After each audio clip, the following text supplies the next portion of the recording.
What's going on, everyone? Thank you for being here for the currently last episode of Seasoned Veterans talking about Better Call Saul. Season 4. Big season. I gotta say, it was a lot of stuff I didn't expect to happen. Painful, heartbreaking Oh, season. easy words to use to describe that season. But first off, I am Bobby. Thanks again for being here, and I'm joined by Nicole. Hi, that's me. And yeah, we've been very excited to talk about season 4 of Better Call Saul. Also, this is a big thing. This is the first time we've completed a series on this podcast up until its air date. Woohoo! Yeah, I know. So a bit of a celebration there. I'm excited that we're getting this underway and we're putting a few episodes in, and I'm having a good time. I hope you are Podcast too. accomplishments. Yeah, it's been fun, and I hope everyone listening, whether it's 3 people or more than that, hope you've been enjoying it as well, and hope you've had fun watching along with us. At the end, we'll be talking about the series that we'll do coming up, since these are going to be the first 4 episodes. And if you have any sort of series that you think we should watch, there will be information on how you can tell us how to do that at the end of this episode. So just keep all that for the very end and leave a comment, and we'll tell you how to go from there. But season 4, Better Call Saul. Oh man, we left it off in season 3. The big cliffhanger I think we were really concerned about was the fate of Chuck McGill.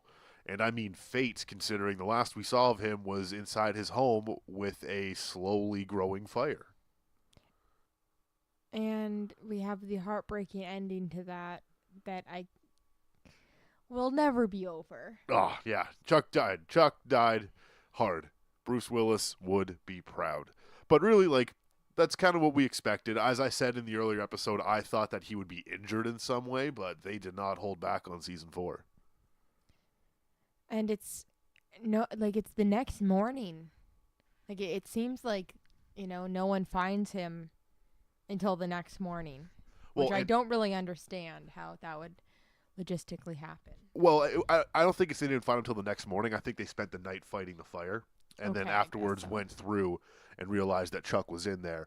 But what I thought was interesting after doing a bit of research for this episode was that season 3 ends. Season 4 picks up directly after season 3. But then in season 4, there's a big time jump, and we'll talk about that in a bit. But I thought that was an interesting way of doing it because they easily could have done the time jump after the end of the season.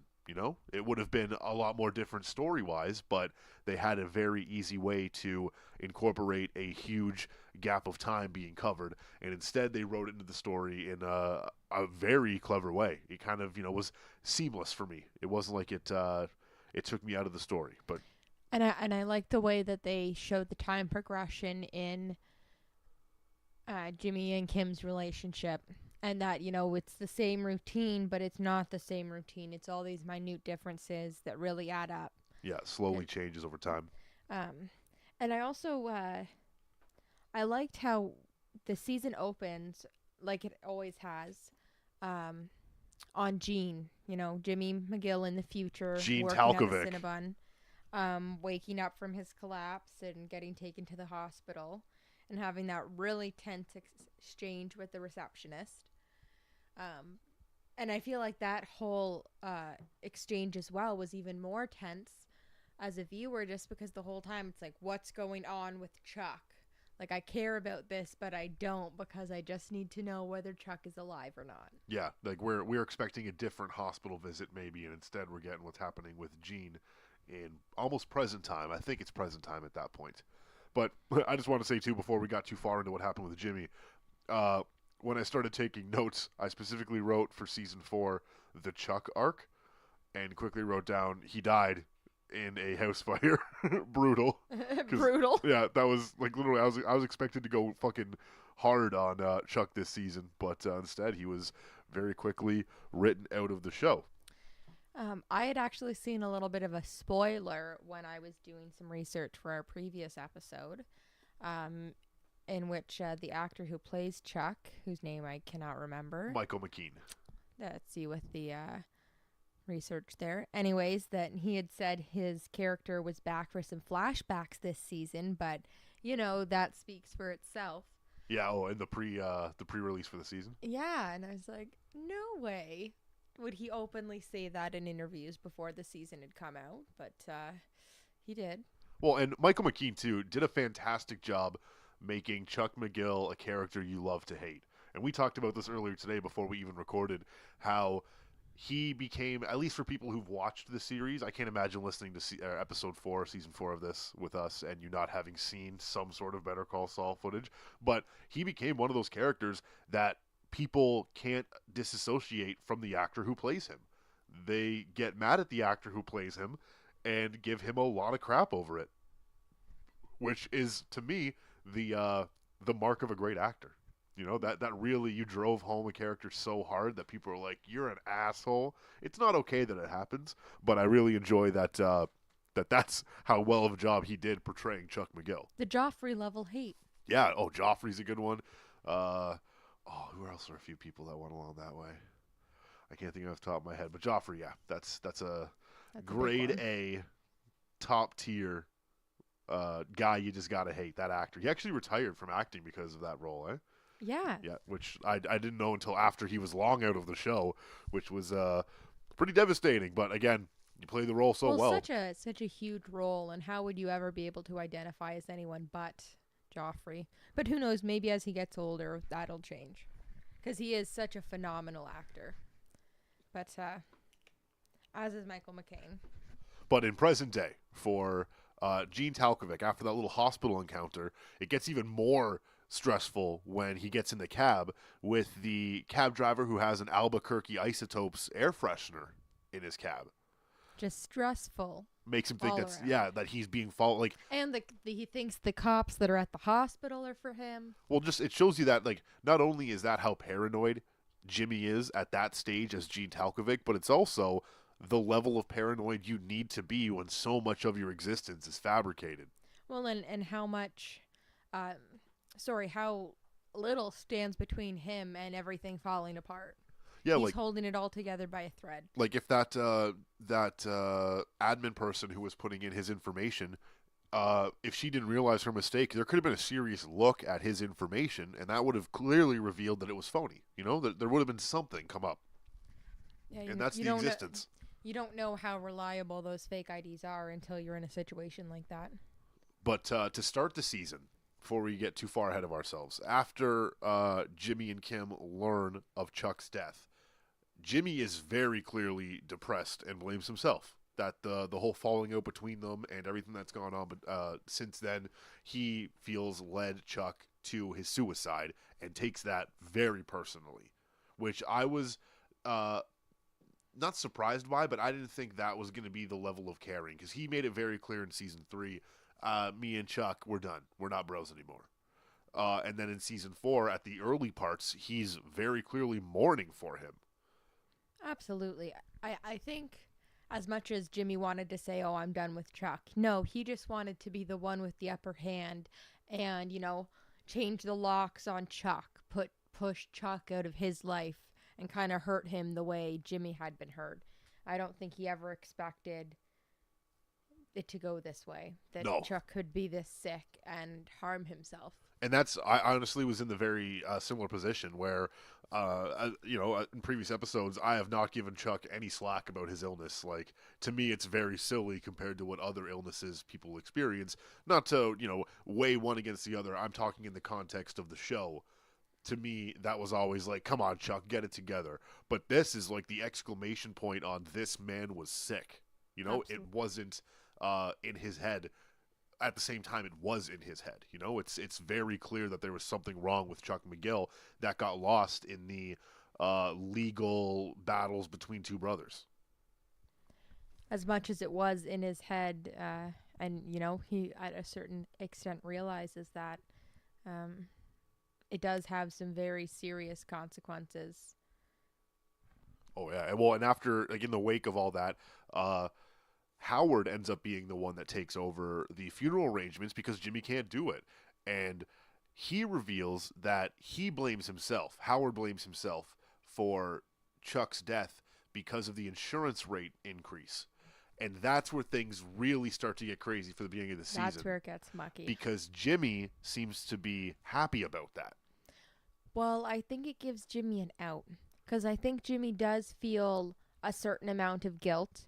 Because, he says something must have happened, He was getting better. When I saw him, the electricity was on, he was cooking. Something must have triggered him. And he knew that he had pulled the rug out from under him on that insurance scam. And he thinks it's because of that. And then Howard says no, he was still okay after that. Gives Jimmy the out that, it wasn't an immediate regression from that, but me buying him out as a repercussion of that is what kind of triggered everything. But it also let Jimmy know that what he had instigated resulted in this. I get what you're saying. I read it more as Jimmy won. Well, no, I agree. Jimmy won. And it clearly factors into how Chuck regresses. But, guilt-ridden Jimmy sees it as an out. Oh, it's not me who caused this, it's Howard. I can blame Howard, and I don't have to feel this guilt, and I can just move on with my life.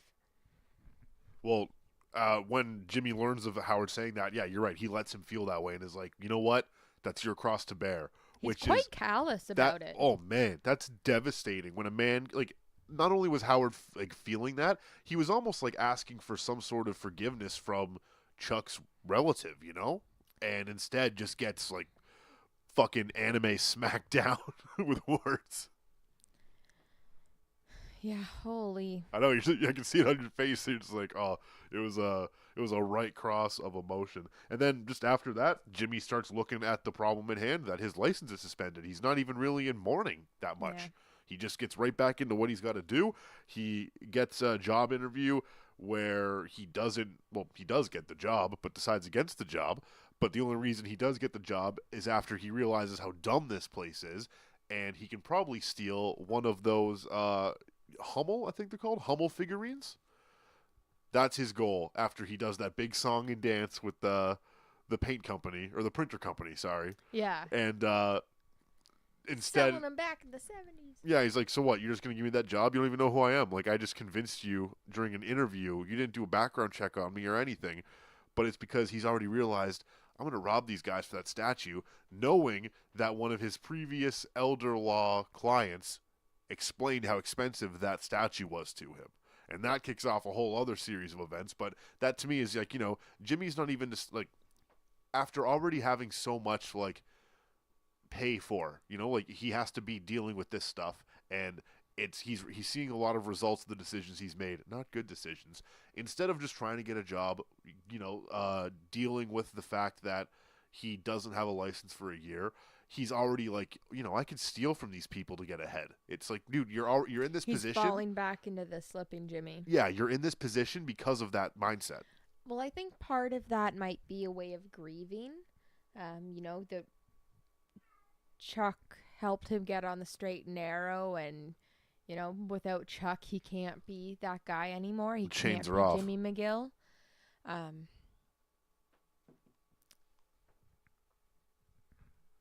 of lost my train of thought there. No, you know what? No worries. It was a big season to keep track of. This was easily the most difficult one to make notes about and to keep everything straight for. So much was happening every episode, and the storylines converge.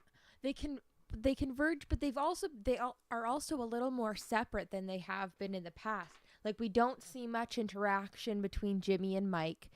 Jimmy and Kim's story is kind of more isolated from what's happening with Mike and Gus, and Nacho. Even Nacho and the Uncle Salamanca, whatever his name is. Lalo. Lalo, the new one. Yeah. We got to talk about him later on. Oh boy. Yeah, we'll get to that juicy business. But it's all kind of more separated this season, and there's big things happening in all the storylines. And then when they do converge, it's kind of in these big stuff's gonna happen. Oh, but yeah. It's the laying the groundwork. Before we get back on track to what was happening with Jimmy, since you brought up Lalo Salamanca, I realized during some research, Lalo Salamanca is a character that is mentioned in Breaking Bad. Oh. Want to hear the crazy part? Please. The episode he's mentioned in is titled Better Call Saul. No way. Legit. Oh, what a juicy little I bit. know, right? I was like, oh man. I went back and watched the clip where he says it. It's pretty So cool. what does he mention? What was mentioned about him? I couldn't get the full context without like having to find the episode for it, but in Breaking Bad, he's basically like mentioned as another Salamanca that will get involved if he needs to get involved.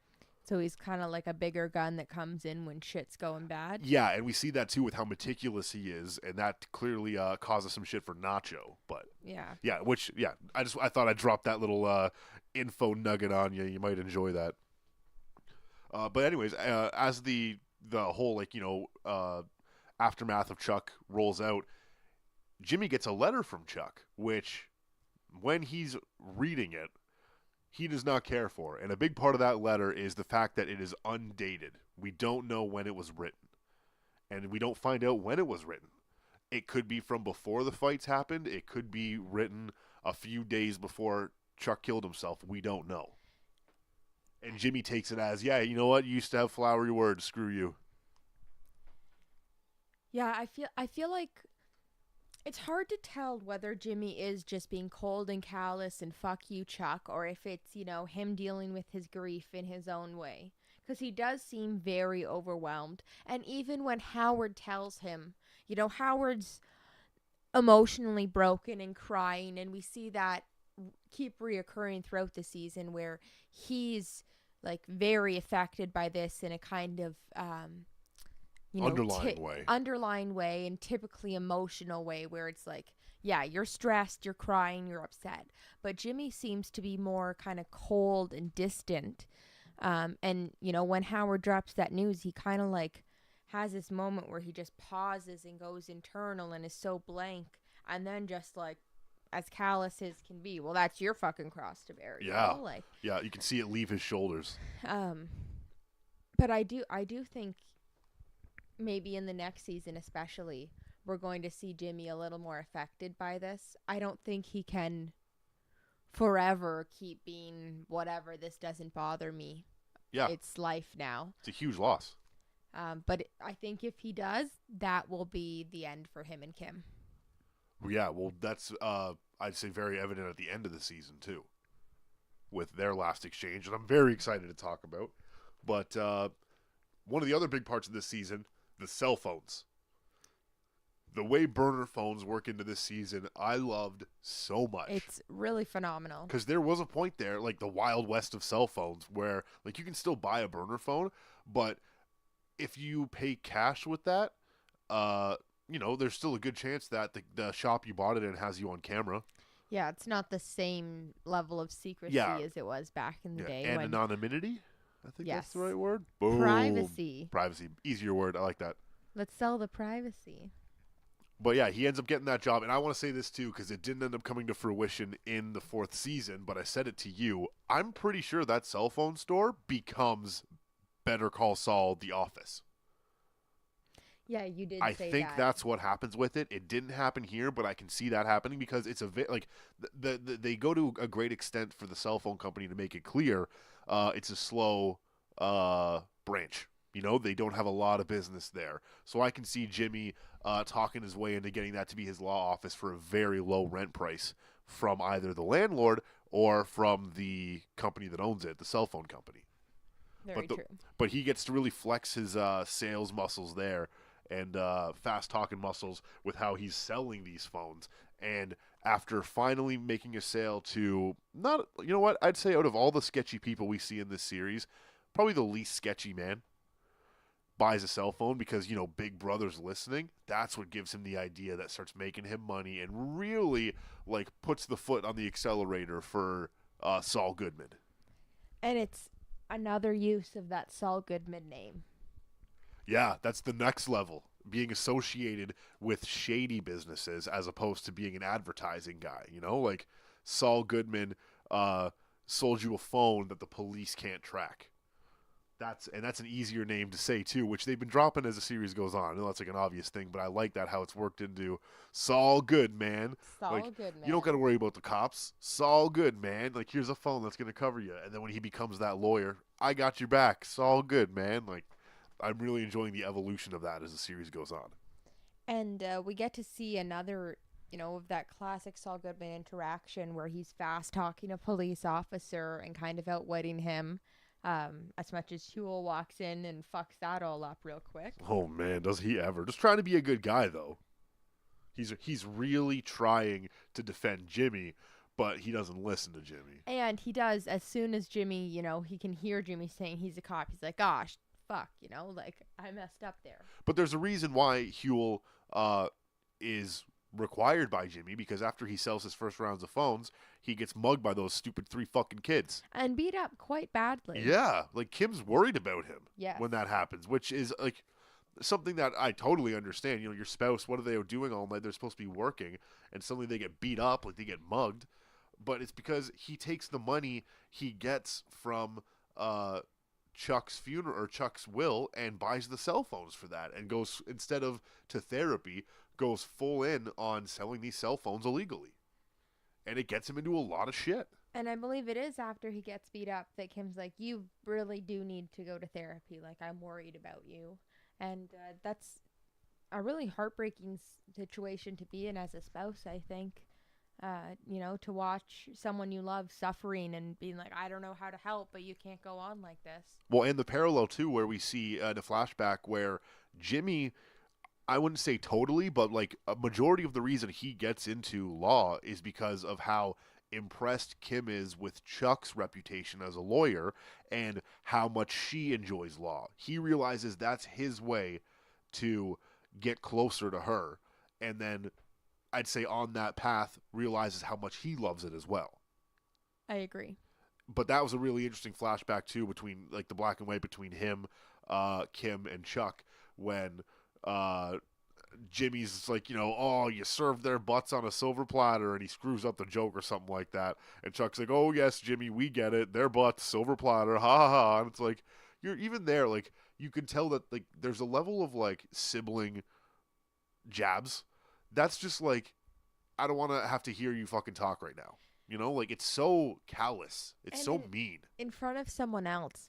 And it's that, it reminded me of, I'm not sure what season it was in, but when, it must have been 3, where Chuck is trying to poison Kim against Jimmy and telling her about, taking money out of the parents' till. It's, it was that same, there's a lady that you're interested in, and I'm going to make you look stupid in front of her. I'm going to show her who you truly are, who Slipping Jimmy is, how, why you're so dumb you have to work in the mailroom. Yeah, why, and at the same time, too, I think that was a large part of who Chuck was. He needed to belittle someone like that to feel that way about himself. And when he became that target because he couldn't be near electricity, that clearly didn't sit well with his personality. And it, became something crazier than that. Yeah, he couldn't control the situation and feel superior. He definitely does have, like, some sort of superiority complex. And Jimmy even talks about that in his hearing, about how, if you impress Chuck, he made you feel like $1 million, and if not, yeah, he was maybe polite enough, but, like, you weren't in the inner circle and you knew it. You could read between the lines with Chuck. He made that very clear. But I also thought that Jimmy almost holds in his emotion for this, because when he finds out that his first elder care client, Geraldine, the one with the Hummel figures that he heard all about, has passed away, he's more upset about that than he is when Chuck dies. Yeah, he has this really vivid emotional breakdown. Yeah.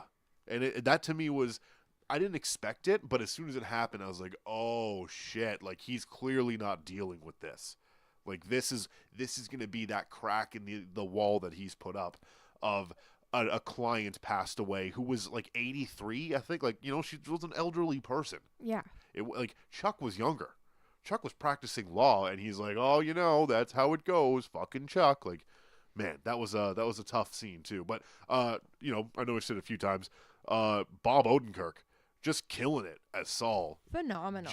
Jimmy McGill doing the gauntlet, because like I don't know, like we watch a lot of movies and series together, but to be a character that can go from appreciating the ridiculous to generating so much emotion that you can't tell whether they're being truthful or not, and they have that ability as a lawyer.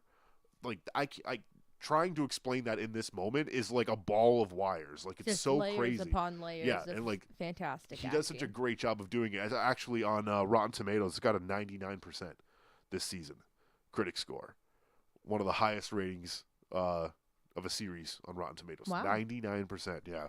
So that's, and you know what? I know Rotten Tomatoes can sometimes get it really wrong. Sometimes, critics love it and audiences hate it, and you got to find a happy medium. This is one of the few shows where it very clearly is unanimous. There's also a big difference in this season with a time jump. And I got to say, Nicole, I had a hard time figuring out how we were going to approach this because the time jump affects everybody's arc differently. It's about 10 months, I think. I just wanted to say one thing before we get into the time jump, that I thought it was interesting that we get a little bit of like foreshadowing of Geraldine's death, with the Himmel figurines coming up earlier in the season. We're starting to think about her again early Yes. in those episodes, because she is the one that tips Jimmy off to how expensive they are. Well, that was one of the first scenes where I really laughed at Better Call Saul, was where he's sitting there being patient with her, and she's riding down the stairs. God! And then walks so slowly. Yeah, like It's that. so funny. That's that's an older joke. Like I get it, she's old, she's slow, but like they just double down on it, where it's like not only can she not go down the stairs, she's super slow to walk, and it's this one's good. Like she could just say this statue's gonna go to my nephew if he does this, and that was also a really heartwarming thing. Was Jimmy remembered the stipulations, Exactly. and unfortunately couldn't help the grandson with that. And I think that is what really makes him break down. It's like, I can't help her because of Chuck, and Chuck is here now, and he still got me on this. yeah. But unless there's anything else, this time jump, I wanted to try to wrap our heads around, because it's about 9 months, 10 months. Yeah. And great way to illustrate that is obviously Kim's arm heals, but she's fully healed. Like, there's no more sling, there's no more wristband. They also show how Mesa Verde has just exploded in expansions and how she's been in charge of that. But for Jimmy, it ends his suspension. He's almost done. But it also shows us that him and Kim have drifted apart in that time because he's been so invested in the shady aspect of what he's doing, and she's been so full tilt in Mesa Verde and also her pro bono work, which we got to talk about. And I think a lot of it, too, is Kim seeing more, the more they've lived together, the more she sees how cold Jimmy can be and how he can put on an act so easily. He can seem so sincere when he's not. Can he fool me? Exactly. That's the big question. I think that's a big overarching question this season for Kim. And we won't get into it right now, but we get that answer at the end of the season, I think. Yeah. Fully. Big But before time. we get to that, I really, I think between Jimmy and Kim, when Huel assaults that cop with sandwiches, hilarious, unfortunate, but a very good way to put Jimmy and Kim and their heads together and create one of the greatest campaigns I have ever seen in a TV show like this, where they put him on a bus with a ton of paper and pens and just make him write letters until he gets to Huel's hometown of Coshada, Louisiana. And the idea, just a quick recap on this, was to get people to write letters to help Huel, talking about how great Huel was from his hometown and over Pillar of our community. Oh, just an absolute angel sent from above, Huel, and so many different people, so many different takes on it. That was a fantastic idea because in Jimmy's mind, his first attempt to get Huel off of this charge is to trash the cop. He wants to go after the cop that's doing this, and Kim comes up with, no, we can do this a lot easier. And it's like, I don't even know how to explain it, but like the first attack is when Kim shows up with Mesa Verde and all their little paralegals and is like, I will bury you in paperwork if you try to prosecute this guy. Well, I also like when she shows up in court and, has that one-on-one with the prosecutor. Yes. We're And learning so says, much about law on this show. and says, like, you're being unreasonable. Like, look at all these other cases that you've done that got way lesser sentences. Like, this guy hit him over the, hit him with some sandwiches. Like, she says it without saying it. You're being racist as fuck right now. Yeah. It doesn't need to be said. But yeah, this isn't something that you normally do to charge him. And, but like the campaign though, to get people to write letters for Huel, I was so impressed with that. I really like that he even had a system for paying people to do it, and was like really pour it on, like really say, we wouldn't be a town without Huel. Like just the level that they would go to, not trying like. In my mind, it was Kim's way of, we're not going to mess with the law. We're going to mess with the people who practice the law. Yeah. And that's what's going to get us away with this stuff. And that's how she has a clear conscience of it, too. Because this becomes a bureaucratic mess that nobody wants to fucking deal with. See, but every time they pull one of these scams, it makes me wonder, are they going to do something that crosses the line and loses Kim her law license? Is Jimmy going to, make Kim land in the same spot he's been in for the last year? Well, you hope not. And then we see the Mesa Verde heist that Kim and Jimmy pull with the blueprints. Holy. Like, that's illegal in so many different ways, because that is like a federally submitted document at that case you're tampering with. And what is the gain? Like, to impress Kevin? Yeah, a with bigger an building. Unrealistic expectation? After already telling him no. Like, she loves it. And that's where Jimmy pulls from, where the hearing goes very bad. He talks eloquently. He talks the way he expects them to, but he does not mention Chuck at all during his reinstatement hearing, and does not get his license reinstated, and freaks out.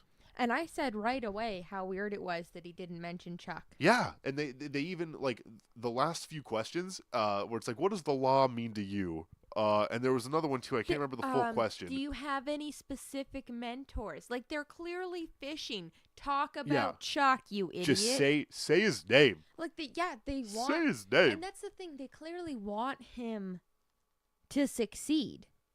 But they... Like, yeah, I think if he had just talked about Chuck a little bit, he would have been fine. But he doesn't get it. He freaks out on Kim, and they almost break up. But she ends up stopping him from moving out and says, we will get you reinstated. And another campaign begins between Kim and Jimmy, where they try to make it seem like he is mourning the loss of Chuck. He's not. He doesn't feel bad. He does not feel sad that his brother is dead. Not only that, his brother killed himself as a branching result of his actions, and he's got to fake some sort of sadness for that. And I think Kim, to a certain extent, wants to believe it's not helping him fake it, but helping him show it. Like, he's grieving in a different way. He just needs to show his grief to the world in a way people expect. But it's that hard line to, like, does he really give a shit or not? No, I think his approach to that is, I don't, and stop trying to make me do that. But while he's participating in this plan that Kim has, he's sitting on the council for the scholarship program that they've done in Chuck's name. And one of the submissions hits very close to home for Jimmy. The teenage girl who shoplifted when she was younger, and they refuse to even look at because of her criminal background, even though she had some of the highest test scores. Like, she was one of the best suited candidates for the position, but she shoplifted 4 years ago. Made one little mistake. We're not even going to consider her in the top finals. And that really resonated with him, to the point where he went after her and said, this isn't fair and you need to be prepared for this, because he was experiencing that as a result of being suspended for practicing law. Yeah. But maybe not the best advice to give a young woman, just pull any con you need to succeed. Yeah, that's definitely him trying to justify to himself that it's their fault that I'm like this, not me. But I'm forced to be slipping Jimmy to get ahead. Which, you got to be able to fess up for your own actions at some point. But then, during the appeal hearing, Jimmy has a great plan to read Chuck's letter to him. The undated letter from maybe better times. in order to show the council that he actually misses Chuck and wants to do this to make the McGill name proud again. And I feel like it would have been effective too, to a certain extent, you know, because Chuck illustrates how their relationship was strained, but underneath still cared. Well, and we even see when he reads the letter how it doesn't affect Jimmy, but it clearly moves Kim. Yeah. And, that would be a very similar reaction to the council should he read the letter. But instead, he talks about how he wants to do it his way because of Chuck, who inspired him, wins his reinstatement, and then what happens, Nicole? He's celebrating in the hallway minutes later. You know, they bought it. I can't believe they bought it, Kim. Those fucking assholes, those schmucks. Yeah, I knew right away that the letter wouldn't be enough. Did you see the one in the middle crying? What a schmuck. And Kim was fully thinking, wow, I finally got Jimmy to talk from the heart. And she was wiping away tears. And he made it up. He made all of it up. And I said this to you after we'd seen the episode. Obviously, he finds out that he is going to get his license back, but immediately asks one of the clerks for a form that lets him change his practicing name to Saul Goodman. Son of a bitch. Like oh, I know. I've got good news for you. Oh, I know. Like, yeah, he's aware of the effect he had. But I said that that would have been such a great ending for the series if that was where the show creators decided to leave it. Maybe they didn't get season 5, because that would have just been Jimmy McGill is now Saul Goodman. Everything that happens after that doesn't matter. We now know who Saul Goodman is. Yeah, but I do think there are a lot of loose ends I'd still like to explore before the conclusion. I'm sure there will be more development of this in Season 5, because we do know Season 5 is going to be coming out sometime in 2019. So we're all caught up, ready to go on that. But in between the Jimmy arc was what happened with Kim. She had a lot of development this season. I wouldn't say as much as Season 3, but we got to see more of what Kim will do and what she's willing to do to bend the rules to get what she wants. Well, I think we get to see time and time again that, Kim isn't happy fully with her decision to walk away from HHM. She thought that running her own business would, give her that satisfaction, and it was way too much work to do on her own. She realizes she definitely doesn't want to be partnered with Jimmy. Yeah, doesn't want to have a legal association with him at all. Exactly. And as much as she was after Mesa Verde and wanted to dedicate her whole time to that, she seems to get a lot more enjoyment out of helping these pro bono cases. Yeah, even when the expansion's going really well and Mesa Verde's happy with what she's doing, she clearly has her heart in the pro bono defense work she's doing, trying to rekindle her love for the law. Yeah. And, helping people, the reason she got into the law in the first place. So I think her, decision to approach the other law firm whose name I'm forgetting. Schweikart and Coakley. Yes. And develop their financial division is really strategic. But it's after a really stupid move she makes when she hangs up on Paige regarding Mesa Verde's paperwork problem for a fucking pro bono case. Yeah. She clearly doesn't have her priorities straight that way, and Paige rips into her. Hard. Totally valid. You're putting a company that's paying you hundreds of thousands of dollars to be at the call behind a random low-level criminal in the system. That's paying you nothing. They have precedent. I think they're fully in the right to have precedent, and Kim needed that wake-up call. I think in a way Kim is grieving Chuck's death maybe more so than Jimmy is. Absolutely, I'd agree with that. And she kind of sees, as much as she admired Chuck, we see in those flashbacks too how she's always admired Chuck as a lawyer, and kind of, she gets that hot eyes for him almost in the way he talks about the law. Yeah. That his mind triggered. A career boner. Yeah. Yeah, how smart he is to recall. She even said there was he recalled a case that nobody even could look up and was able to figure it out or whatever the hell it was. And was lady, we're gonna call the janitor up here if you keep talking like this to mop up the fucking gonna need paralegal two floor. mops up here. Jeez. But she kind of sees that, like, that could be my future. Like, if I, especially after her accident, if I'm dedicating too much of my life to the law, I'm going to burn out, I'm going to hurt myself, and all I'm going to have left is work. Well, and she also sees her future not being with Jimmy in terms of a legal practice, but instead with Schweikart and Coakley, because that gives her the manpower to manage Mesa Verde while also doing what she wants to do. But the ulterior motive there is, now I don't got to partner with Jimmy because I have a successful partnership already. Exactly. And that frees her of that. And that exchange between her and Jimmy when they're having lunch, and Jimmy goes in the bathroom and has like that minor freak out of, like she's trying to get away from me, shows that she, doesn't think he realizes that, but also is making a play that she needs to for herself.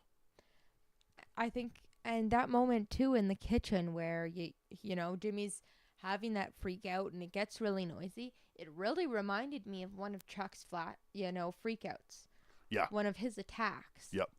And I think it's that Jimmy is getting stressed. And as much as he's pretending he's fine and doesn't really give a shit about Chuck's death, it is affecting him. Because that is the same episode that he finds out about Geraldine's death as well. So I think it's just, one emotional stress after another. And the big time jump affects her in a really interesting way because, as I said before, her arm is healed. And we see through that montage of her putting, like, the glass figures in her office of, like, Mesa Verde, Massachusetts location, Mesa Verde, New York location, like, all those fucking accomplishments that she's had that she doesn't give a fuck about. That's just the work she's required to do. She actually wants to do the defense work that she can't do. And also, just before we get too far ahead of it, because the time jump, as I said, is a big, like, we have to kind of advance everything forward for it. I thought it was adorable that Jimmy drew those Wexler McGill symbols when he was trying to figure out what their practice would be. That's like the legal equivalent of, like, writing your name and, like, your crush's last name, That was really adorable to me. Jimmy Wexler. Yeah, legally changes his name. Jimmy Wexler. That'd be a funny alternate ending instead of Saul Goodman. But yeah, that time jump, that was one thing I wanted to make sure we covered correctly. But we did already talk about what happens with Kim, because that's where their story really intertwines with the bus campaign, with the Mesa Verde heist where they replace the paperwork and even make the clerk be like, just give me the old paperwork. It's not a big deal. When it's like, that is a big deal. Like, and she legally stamps it to make that the actual paperwork. In reality, big changes were made in that paperwork. Huge changes. And that would easily result in her getting disbarred, doing something like that, or at least suspended or something. Yeah, at least as worse as what was happening to Jimmy. Yeah. For what he did. That would have been a huge development too. Also, a little tidbit in terms of Jimmy and Kim, foreshadowing wise. In the episode where we see Jimmy as Saul Goodman while he's destroying all the documents, about to go on the run. And he gives that card, I think it's to the secretary. But anyway, says to, like, tell her Jimmy sent you. I think that was Kim that he said. Oh, really? I don't know. I had a weird feeling. But I could also see Jimmy doing something that affects Kim's career in a serious way, and that being how they're no longer in each other's lives. So kind of conflicting ends of that spectrum. I didn't even pick up on that. You might be really right on that. Yeah. Interesting. That or maybe Howard, but definitely, some lawyer from his past. But also, I want to say that we're this far into it right now, and we haven't talked at all about what's happening with Mike, Gus, and the Salamancas, because that is where a whole different part of the show is taking place. In my opinion, the crazier part of the series. And it's not like the Jimmy, Kim, Chuck stuff was low throttle, like it was intense, and this is even crazier. So episode 1, we get Ermintrout, security consultant extraordinaire, just wanders into that building. Oh man, I love that montage. It was too fun to watch. Oh, it was hilarious. I wrote down a quote. I'm going to make some coffee. Anyone want one? Whistles and walks away. Like, Yeah, like people just are like, oh, it must be some guy we don't know because he has a security pass that he stole. Like they didn't even check him at all. no. And then he's in that break room just having a casual chit chat with these two guys. Like it was so mundane Yeah, well, and amazing. day one of him having that money laundering where he doesn't have to go to work, he's just bored. So he goes to Magical Electromotive, which is the one of the companies I'd say that Gus launders his money through, and just starts doing his security consultant job. And after all that becomes apparent, Lydia tells him to knock it the fuck off because we're laundering your money. We're not paying you anything. This is your money. And he just sees it as a way to make the story more authentic.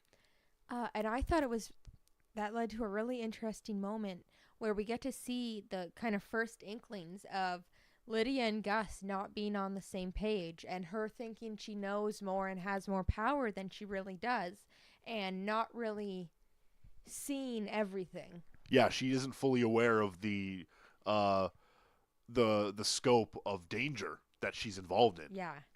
Even with Mike, laundering that much money, she's just like, no, I'm trying to run a business here. It's like, you're way past that. You're way past that part of it. You're in Gus's world now. Yeah, you got to worry about criminals and shit like that. But also, there's a little sub thing that I think might explain the rift, or maybe something could happen in season 5. But the rift between Mike and his daughter-in-law with their support group. Oh my God, what an intense. Kevin from Brooklyn Nine-Nine, aka Henry in this series, is pretending that he had a wife and that she died just to be a part of their grief counseling. And Mike calls him out for it in front of everyone and clearly ostracizes himself from that group. And while watching that episode, I can't even imagine how you'd begin to make that point where you don't look like an asshole. Like there is no way at all. Like that's one of the things where I can tell, when he tells the lady that he's on the date with, okay, that's one thing.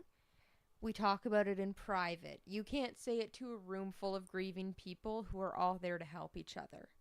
Yeah, and that's confrontational times 10. Because it's like, even if every single person in the room thinks that, it's supposed to be a place of no judgment. Yeah, that's what you all agree to. And who is he really hurting? Yeah, that's for himself, but Mike takes that very offensively, and I can understand why. They're all there trying to be emotional people, and you're there emotionally getting off on it, whether you're there to grieve or to feel whatever, you're not there for the same reasons everyone else is.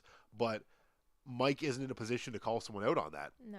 And obviously he should, because this guy's a fucking piece of shit. As much as that Mike and Maddie's concrete pouring story just destroyed me. That's what I really like about this series, is how they'll show you something and you'll be like, what's going on here? And then there's a 2 or 3 second ending where it's like in Dragon Ball Z when somebody all of a sudden appears in front of you and just hits you in the gut. It's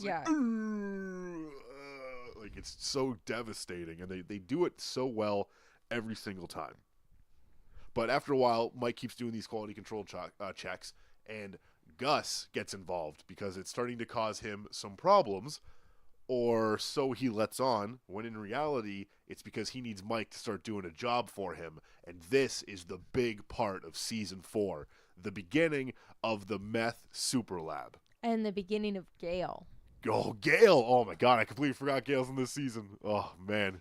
How, quick detour, but, seeing Gale in his little, research as a student, just, so bubbly and just wanting to get started. Works at a university. That's the level of chemist he's at. And he's but he also recognizes the level Gus is at. Yeah. And wants to be associated with players. Him. Man, that was a big thing. But I just love that when in reality, again, we got to talk about this more because the Salamancos are their whole separate thing. But when Gus is mad at Mike for not telling him that Nacho wanted to kill Hector, Mike's like, you don't pay me, or you told me not to kill Hector. You didn't tell me to tell you if someone else is going to kill Hector. Exactly. And loophole. I don't give a fuck about that. And then whips out his fucking huge steel balls and is like, so why don't you cut the shit and tell me what job you need me to do? Fully aware that Gus needs him to do something. Not like, Gus could find someone else to do it, but Gus knows Mike will get it done, and he needs it done, and Mike's aware that that's how Gus operates. Yeah, I wrote down, why don't you stop running the game on me and just tell me about the job? Yeah. Like, oh, that man. Mike is so fucking hard. I love it. Like, because he's been through this, like, for years. He knows what this whole deal is about. But to me, that was a huge development. The super lab that Walt and Jesse end up working in and making billions of dollars in meth in. That's what's being developed in the last 2/3 of season 4. Yeah. And it really starts developing when they start bringing in foreign contractors and that whole montage of them sneaking out to the desert. That was a cool way to show that, like, they thought ahead of this already. There's a location picked out. We need somebody out of the country to do it. We can't have somebody walking around the States that knows about this super lab. Exactly. And we get to see more and more of how cold and calculated Gus can be. Yep. Like episode 2, we see Nacho and the other guy whose ponytail I fucking hate. Arthro. Arthro. Yeah. Go to pick up, from Gus's warehouse. And Arthro's all tough guy. We need to take 6. That's what boss would have wanted. And he pays the price for it in one of the most brutal deaths this season. Oh, sorry, yeah. The bag. The bag. It's Arturo, sorry. I realized I mispronounced that. Okay. Arturo. And I was literally writing down, I hate this guy's ponytail. And then they came out of every which way of that tractor trailer storage area. And I was like, well, I guess he paid for it. Well, like, that's what I don't understand is anytime somebody is like, oh, the cartel. Like, do you know why a couple that's recording a podcast in Northern Ontario knows how bad the cartel is? Because that's how bad the cartel is. You shouldn't be in New Mexico being like, the cartel. Like, what are you fucking doing? They will fuck you up. They live right next door. Like, that's insane that people just think like, oh, I'm just going to go in there and be like, we're taking 6. Like, you think the cartel is going to let you walk out of there with $100,000 in drugs? Not a chance. No. Do you think they'd be the cartel if they let you do that? Like, it's that shit where people think they're badder than everyone else, which, again, we're going to talk about later on because that's another thing. But that, to me, is just like, it was funny because as we've been doing this, Arturo was in season 3, I think a little bit of season 2 as well. And we were racking our brains like, is that fucking guy in Breaking Bad? I think that guy's in Breaking Bad. And judging by his last gasp inside that plastic bag, he is not fucking in Breaking Bad. Not in Breaking No. Bad. And another really impressive scene from the showrunners staging the heist of Nacho and Arturo, where Gus sends his boys out there to make it look like they got robbed in a similar fashion to how Mike robbed the truck. Yeah. And shoots them to make it look real, and Nacho in a few weeks becomes a fucking hard gangster. Goes from being a bag boy to a fucking hard man. Well, he realizes he has no way out because, after Arturo gets killed, Gus makes Nacho, you're mine. I own you. I know what you did to Hector. I know what you did to Hector. They can know too, or you can be fucking my little informant. And he gets some of the most terrible medical care I have ever seen. I would not want the twins to be in charge of my medical provider for any amount of money in the world. Those fucking twins, the cousins, yeah. Oh, man. Oh, yeah, and that was impressive that even, like, Gus's men were like, call them now before you pass out. Yeah. And knew that, like, you're going to survive this barely. That's how calculated Gus is, too. Where it's like, no, it's real. He got fucking shot. Somehow survives. Another great scene is when the twins and Nacho go to the rival gang. I don't have their names here in front of me right now, but they're somewhere in my notes. Yeah, and it's just to scout it out. Oh, the Espinosas. That's it. The Espinosas. Yeah. And he's like, oh, we're going to see. Those are the guys that killed me. We're going to call for backup and fuck them up, right? Do you not realize you have 2 T-1000s sitting in the front of your car? They're going to go in there and kill everyone. They literally wipe out a gang. They wipe out a whole fucking rival gang. And just as Nacho's trying to help his one little shot, oh no, twin number 2, boop, boop, boop. Yeah, thinking that they're both inside pinned down. And then after that, they go back to Mexico, and that's a wrap on the Twins for the season, too. Yeah. But as we learn later on, that was Gus getting them to clear out more territory so there's no gangs around his new meth super lab. Exactly. Which is a genius. Like, that's a fucking high-level chess move in this play with the cartel, where there's now no more rivals. You get your rivals to take out your rivals, and you get stronger from it. That's fucking crazy. And your hands aren't even dirty along the way. No. And Nacho knows about it, but what's Nacho going to do? Tell them? They'll kill Nacho, and what they're going to fucking do. Like, there's so much. And Nacho also gets a really interesting upgrade story-wise after the time jump, because he's become Hector in the Salamanca cartel after that long span of time, actually training Dominico, I can't think what his name is on this. Let me just double-check my notes here. Domingo. Who ends up being Crazy 8 in Breaking Bad. He's finally introduced in season 4 as Nacho's bagman in their little restaurant when Lalo shows up, and he becomes one of the pillar gangsters in Breaking Bad. Yeah, and Nacho's at the back table. Yeah, he's now Hector, and I really like that too, where he's risen in status within the Salamanca cartel, but also the cartel doesn't fully trust him and sends in Lalo Salamanca, one of the scariest people, I would say, in this season. So creepy. In a whole different way than, like, you're right, creepy. Where Mike is, like, calculated and cold, Lalo is, like... Too animated, almost. Like, and what he'll do when no one's around. Yeah. You know, like, he knows how to present himself as a certain person, but it's scary to think what he's like when he doesn't have to. It's like, this is a mask, you know, what happens when you don't have the mask on. And when he shows up to Nacho and Domino, I can't remember what his name is. Flamingo, yeah. Crazy 8. I was going to call him Crazy 8, because he becomes Crazy 8. Shows up and is like, yeah, the Salamanca family sent me to watch over you, and sits right next down to Crazy 8. And is like watching the money be counted and change hands. It's like, this guy does not fuck around with details. Right. And that's how you need to operate at that level. That's how Gus operates. It's obvious the Salamancas would have somebody that can operate at that level as well.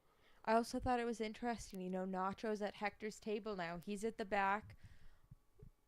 Crazy 8, what's his face, is at the front. And we even have that moment where the guy's short again, and new Nacho goes to let him leave. And, you know, Nacho's like, no, come here, and rips out his earring. Yeah. And Crazy 8 trying to cover his ass is like, you had to do it. And Nacho's like, why the fuck didn't you do it? Yeah, it's like, man, that's Hector. Like, we saw that 2 seasons ago when Hector's like, don't make me fucking do that again. You should be the one doing that. Yeah. Nacho is that guy now. And it's scary to think about. It is. But also... responsibility, a lot of pressure for someone who wants out of the game. While we're on that, Michael Mando, Nacho Varga, the guy who plays Nacho, fucking so good.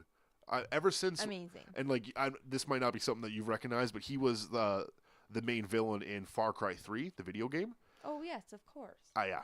But easily, that turned the franchise of Far Cry around. Definition of Insanity. What was his name in Far Cry 3? I watched you play that. Vaz? Vaz, yeah. I was going to say, as if I would know that, but I actually do. Yeah. I recognize his voice. That's how iconic he is as a scary fucking villain. And as Nacho, he's so good. And I love that Michael Mando is becoming that level of notoriety. Calculated criminal. Yeah, because he does it so well. And that, again, like, that not only turned around a franchise of video games, that set the bar for first-person shooters a little bit higher for the next few years. Say what you will about Far Cry nowadays, but when that game came out, that was one of those unifying games of, you need to play this. You played it, and a big part of it, was how fucking crazy Michael Mando brought the character of Vaz to life. It was so good. Fantastic voice acting. Yeah, so I just wanted to drop that in there because this is not the first time we've seen him and appreciated what he can bring to a character.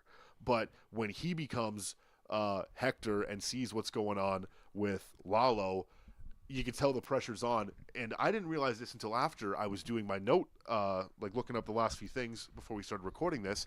When Nacho goes back to his fucking mansion with all his drugs and his fucking 2 meth girlfriends, making meth look pretty dope, I gotta say. I gotta say. He puts his money in that safe. I went back and watched this clip. In that safe is a passport for him and his father for Canada.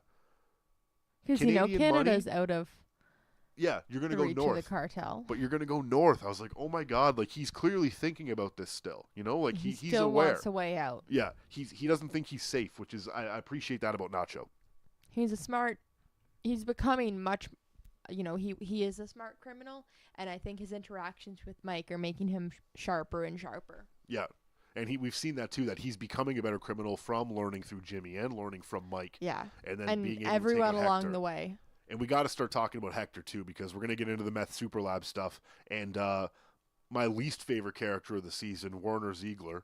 But first, what happens with Hector as a result of his stroke? Gus, to me, this season becomes Gustavo Fring we know and fear from Breaking Bad with what he does to Hector fucking Salamanca. That is some of the most evil shit I have ever seen. That's next level evil. Trapping a man mentally fit inside his decrepit body.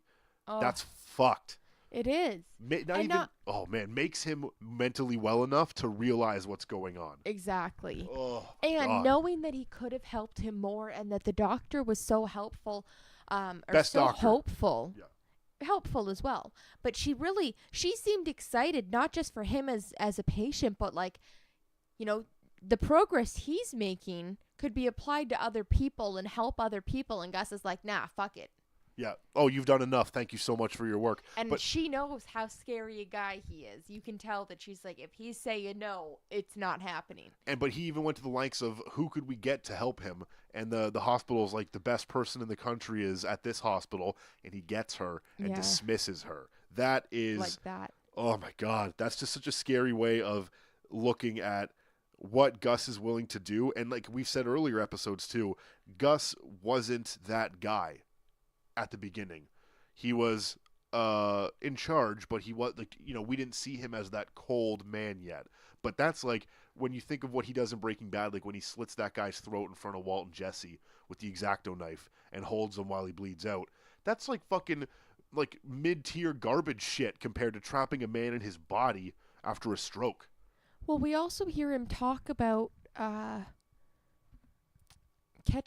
can't remember what kind of animal it is. Oh, the story of him keeping a coyote, which I looked up. It's not actually a coyote. It's a raccoon-like animal. Yeah, and he traps it, injures it, and instead of killing it, just watches it die and suffer. Feeds it and keeps it alive until it finally dies of its injuries. Oh my God. And he's like, I'm going to fucking do that to you, Hector. That's what he wanted to fucking do.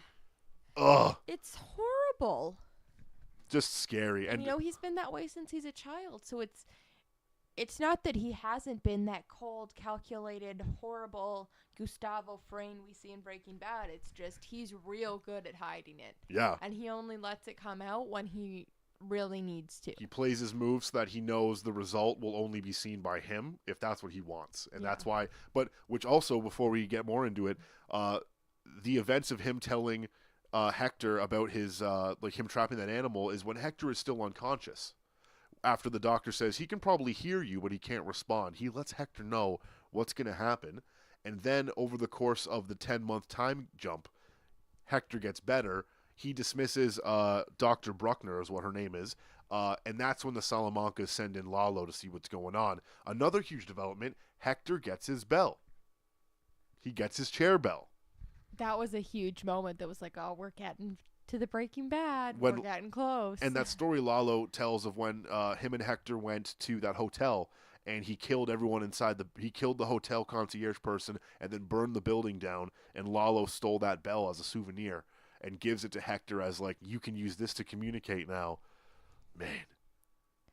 Again, that's a great way to drop, when you think of Hector Salamanca in Breaking Bad, that bell, first and foremost.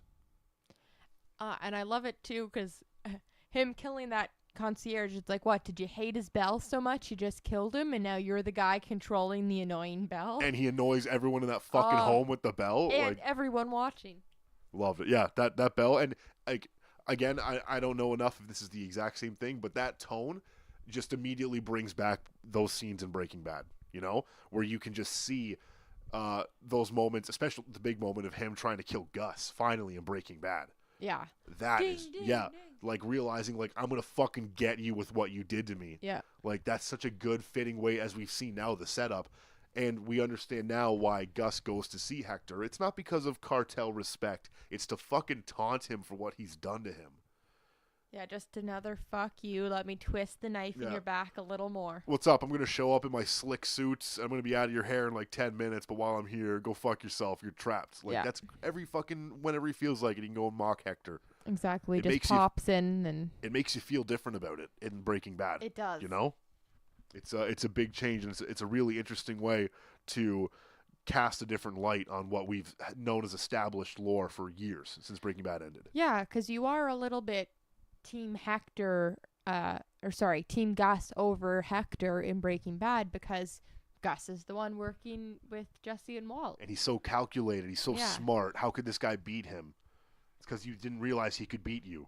Yeah. He was like, yeah, his mind was sharp, and you lost track of that, and he outthought you with it.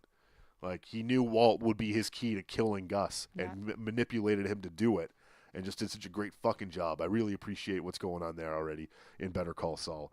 And after that, when Lalo shows up and gives Hector the bell, he starts monitoring Gus's comings and goings, and that's where he learns about Ziegler and what's happening with the Super Lab during the most infuriating segment of the whole fucking season, when they finally settle on Werner Ziegler and his German engineering crew, and they start digging and they start building, and things get behind schedule, but they have that really sweet living facility, and you know, Gus, Lazy boys galore. yeah, Gus and Mike are being really fucking understanding. Like they like Mike makes that clear to Gus that this is not an easy job, so you need to be paying them accordingly, and you need to treat them accordingly.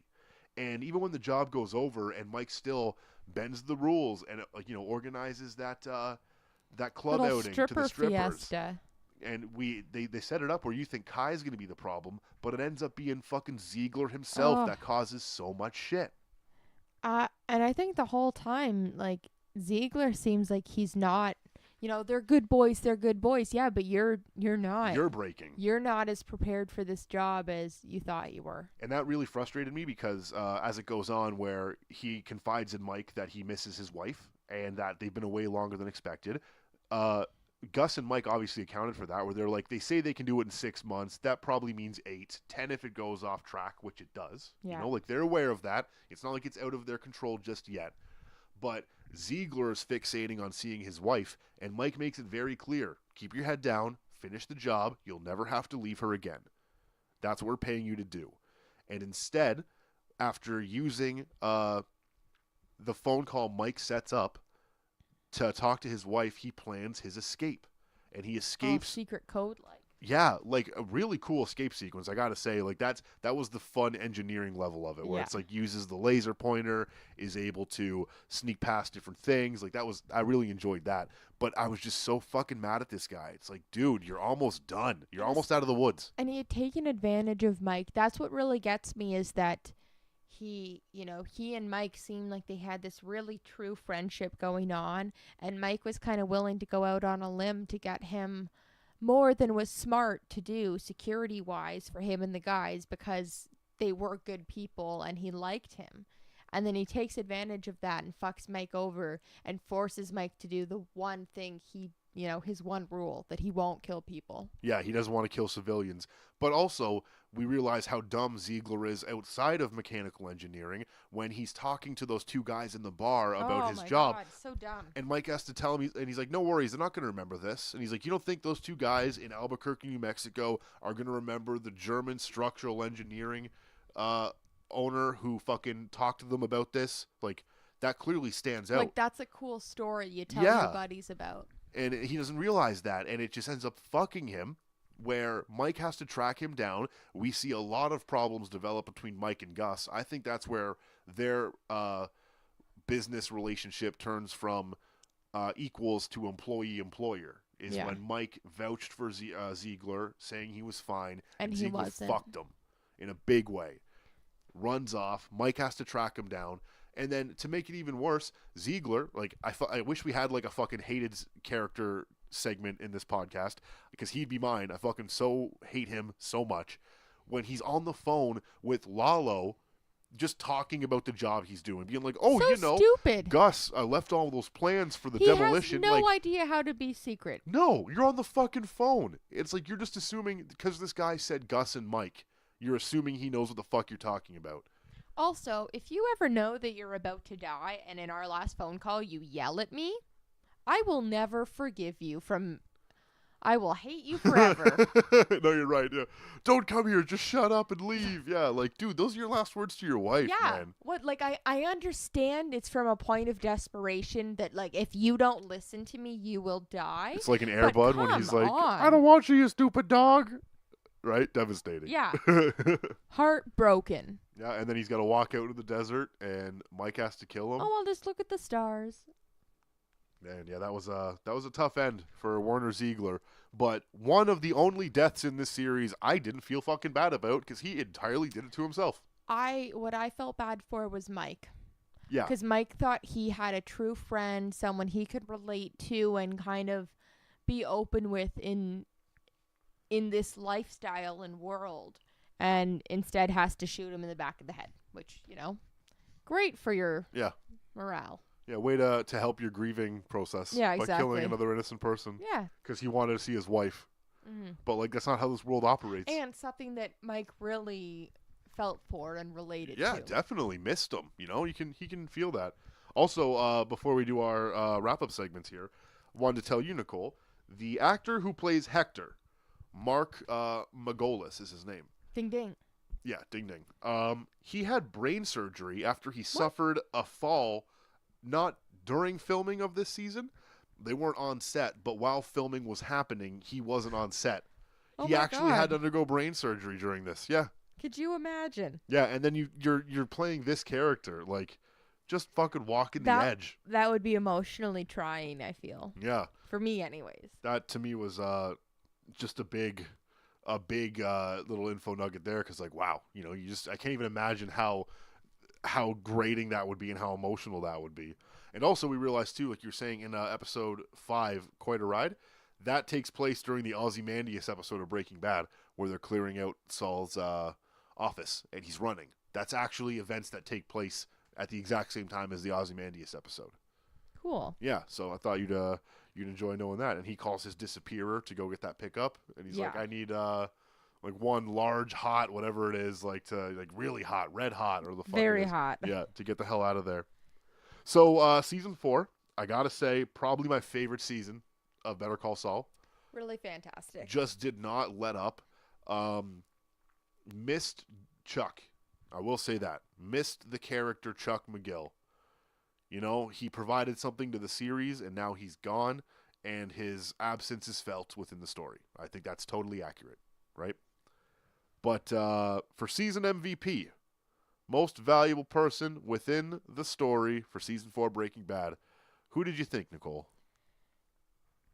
So similar to last season, I had a hard time picking just one person. I think because the storylines were so separate. I would say that Kim is probably my MVP. She does a lot, she does a lot to try to help Jimmy while also helping herself. And she also helps a ton of people with her pro bono work. She's kind of killing it on all fronts. She opens a million branches for Mesa Verde and just willing to take some risks for them as well. But I would say in terms of the, kind of Gus, Mike Nacho storyline, I would put Mike as my MVP. And probably overall season MVP as well. Because he does, right from episode 1, he's like, I am putting the work in. I am earning the security consultant title. Doing as much as I possibly can.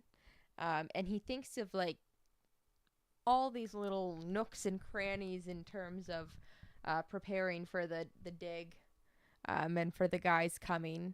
And it's really, he knows he shouldn't let them out, but it's that good-natured caring for people side of things that kind of makes him slip up. No, that's a very good point. I really agree with your reasoning for that. I would agree. Mike was my season MVP because he does so much work this season. Literal work, he does it for Gus. The work he doesn't want to do, but he knows needs to be done, he's willing to accomplish. He tracks Ziegler when he escapes. And as you said, he was empathetic enough where he realized this was a tough job and some concessions need to be made for these guys, and is even able to accept his mistakes and own up to it when he gets right screwed for it, which to me is a big character trait that a lot of people in this series don't have. You know, they will bend over backwards to make their mistake unknown. Mike will own up to it and fix it. Yeah. And that's a really important trait I like about his character. But I also like that from the start of the series to now, he's lost the most. He went from, I'm going to kill the 2 cops that killed my son, and then I'm going to be done with it, to killing an innocent man who wanted to see his wife. You know, like, he has fallen the farthest. He has lost the most morality. He has changed the most, but he's also the most badass, which I really think is cool. Me too. So Mike's my MVP, but again, close second, because as you said with Kim, the twins, the cousins, they're just so cool. They're like just cool and creepy. They're just like, if I was the cartel and I had these 2 fucking guys that I could just like deploy to fix my problems, like, man, they're just so cool.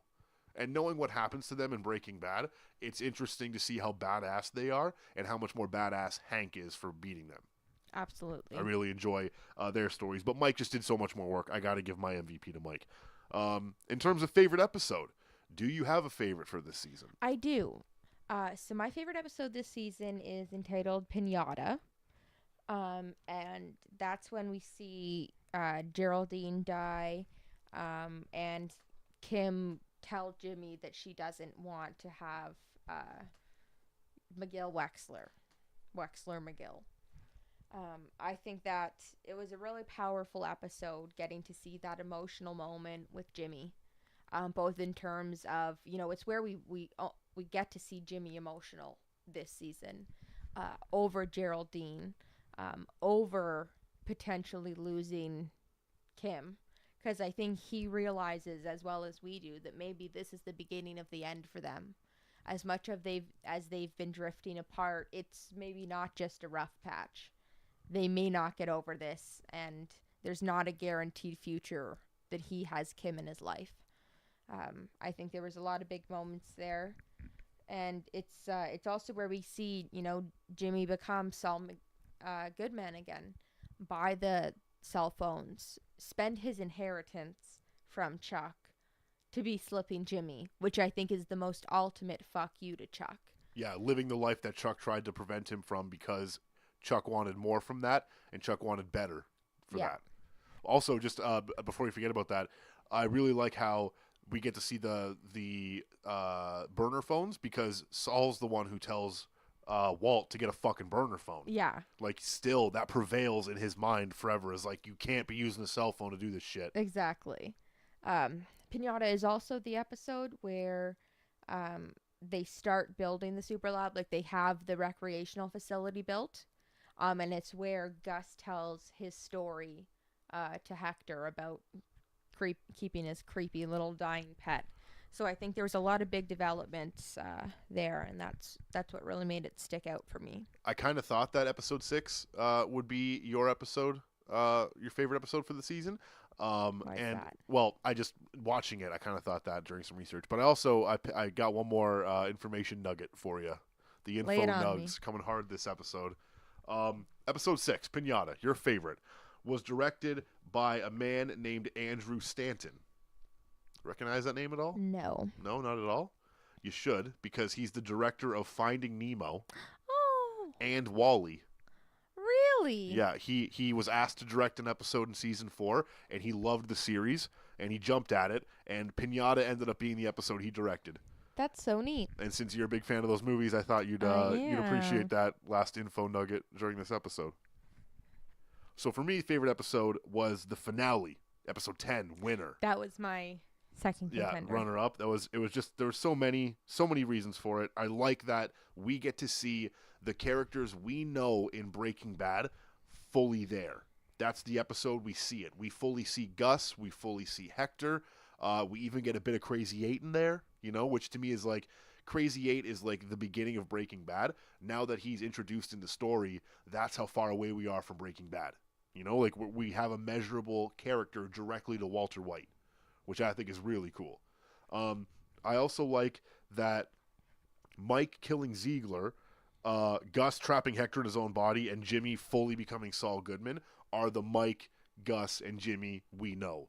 You know, Mike was a cold badass. He had to be that cold badass to kill Ziegler. We now understand why Gus is that fucking scary guy he is in Breaking Bad.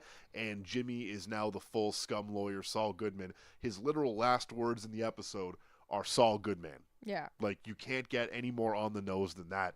And being on the nose is a very difficult tool to use correctly in any sort of media. And to have your main character spin around like finger guns at Kim and be like, Saul Goodman. Like, that's such a hard landing, and they nailed it. And I love that in the episode. And I think that was like the cherry on top, slap in the face for Kim that, yeah, he can fool me. I don't know when he's being sincere. I can't trust him. Yeah, well, and not only is she fooled by that, I think she also realizes that he had this planned the entire time and didn't tell me. Yeah. You know, even when as soon as he was reinstated, regardless of not getting reinstated initially, he was not going to practice as a McGill. And that's a big deal. That's a fucking huge deal for their future. Especially when he uses that as a reasoning in his hearing. You know, I just want to bring justice and honor to the McGill name. Well, does it not cast a little bit of doubt on his motives of creating the Wexler McGill logo and having her see it? Yeah. Like, that to me is like, how much has Jimmy manipulated her this season without her knowing? You know, these subtle things. Like, and I think it picks up after she decides to go to Schweikart and Coakley. He realizes that they're playing a game he's not been paying attention to. And he starts playing it way too intensely. Very true. And it really comes out in the last few moments of season 10 for Jimmy McGill. And that to me was just like, you know, the info dump of lore we wanted for Better Call Saul. So, unless there's anything else you have to discuss about season 4, Nicole, I'm pretty covered here. I was also just going to say I really enjoyed the opening of the last episode. The flashback to Chuck, like Jimmy getting his law license and getting the singing. Instated. Yeah, and you get to see this kind of nice moment between Chuck and Jimmy, but also Chuck, you know, does seem to be really faking his enthusiasm at the party and over Jimmy getting his law degree. And, you know, it's kind of the inkling of the beginning of the end of their relationship. You know, you just see, yeah, it's this good time, but it's also this bad time. Well, and you made me realize, too, while we were watching the episode, that the way they sing together, Jimmy is not a good singer, but he has a lot more fun with it. Chuck is a way better singer, but he's all business, and that's how they approach law as well. Yeah. You know, Jimmy's a lot more fun, but he's not very good. Chuck's really good, but he has no fun. And Jimmy is openly a showman, whereas Chuck likes to pretend he doesn't want to be, you know, oh, I don't want to get up on stage, don't make me. But then he gets up there and he's technical as hell and, oh, look at me. Just crushing the baritone, yeah. And just like really making a show of it, even though, oh, I don't want this attention. I don't want to I'm gonna go this. home. I'm just going to rock it anyways. Yeah. No, that was another way of building character in this show that you don't see in a lot of shows. You know, that a lot of shows would have had Jimmy and Chuck talking about how they handle life differently and how Jimmy's more showy and Chuck's more professional. It's like, just show it, you know, let us see it. And that's what this show does a really good job of. And it's also really cool that we get to see more development of Chuck's character after his death through these flashbacks. You know, you get to see more of this Chuck and Jimmy that we've never seen before. No, I really enjoyed that this season. That's why I say it's probably my favorite one that we've had so far. So yeah, if you have any comments, if you have any things you want to drop in about this, feel free to do so wherever you're listening to this. We're gonna have it all set up. Yeah, by all means, we'd love to hear some feedback. And going forward, now that we've fully completed Better Call Saul, series is done. Obviously, when the next season comes out, we're gonna cover it. We're gonna binge the entire thing in one go. So feel free to watch it as it comes out, or binge it towards the end, and we'll have our coverage for that if you feel so inclined. But I'm looking forward to that, see what happens season 5. Coming up, though, for shows, we've been talking about this. We have a couple in the works. One that is going to be happening for sure. In fact, it'll probably be released either when you hear this or briefly Shortly after. after. Is another Netflix show we watched through start to finish, Dirty John with Eric Bana. And that I'm looking forward to talking about. There were some highs, there were some lows. There was some stupidity. Yeah, there was some really calculated stuff, and I think that's going to be a lot of fun to talk about. So if you have not seen Netflix's Dirty John, watch it. It's a quick 8 episodes, I believe. 6 or 8 episodes. Something like that. Yeah, it doesn't take too long. It's one of those episodes. It's one of those shows too where you just want to power through it in like a weekend. So if you haven't seen Netflix's Dirty John, give her a go. Not to be confused with the documentary series Dirty John on Netflix. It's Covering the one. The same story. Yeah, it's same thing, but it's the actual series with Eric Bana. That's the one you should be watching. That's the one that we watched, and that's the one we're going to talk about. So unless you got anything else, Nicole. That's it for me. All right. Thanks for listening, everyone. Yeah, thanks for listening to this episode of Seasoned Veterans, and hope you enjoy the next one. Leave nice comments below and have a great day.